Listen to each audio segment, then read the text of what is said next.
Recently there's been a lot of people trying to investigate the broader consequences of immunization, and the areas which people are mostly quite interested in is the way in which preventing people from dropping out of the workforce and maintaining productive lives and not having days off from work, or the potential severe cases where disability might arise. People are trying to quantify these broader consequences and packaging this up in a manner that people can easily understand that it's not just an individual case, but at the macro level, there will be consequences that can be actually quantified. I think it has been well described qualitatively, but I think now with the amount of information that people have access to through epidemiology data, through costing data made available by public health systems, we are now in a better position to be able to quantify these data more accurately and spread the word in terms of how these consequences of vaccine-preventable diseases can be avoided, and the resulting economic benefits that will derive from that. So the case study that we evaluated in the Netherlands was very specific to say, if you invest in your health system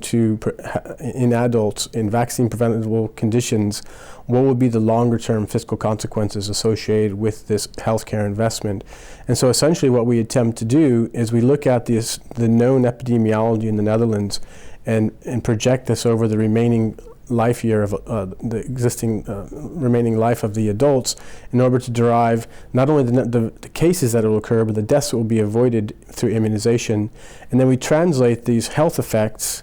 either the morbidity or the mortality, into a fiscal consequences for government. So in a sense that if you do enable some person to keep working longer and healthier and remain active, there is a benefit for governments in terms of the taxes that they derive from these individuals. Similarly, we can show that when people who become disabled related to some pneumococcal infections, this has a double effect on governments. Not only do they lose the tax revenue from a person who was gainfully employed, so they lose that revenue component, but there can also be disability associated with that, which governments can end up spending $20,000, $30,000 a year to maintain someone's quality of life who may have had some infections that prevent them from living a normal life. So we attempted to actually quantify across the 7 preventable conditions in the Netherlands in a cohort of people who were from age 50 in the Netherlands. And what we were able to show is that through an effective immunization strategy in the adults, that for every €1 that was invested into the immunization programs, that you could, over the projected life of these individuals, you would get €4 in return. So it's actually quite, using this framework, we can then translate for payers or stakeholders in this debate that,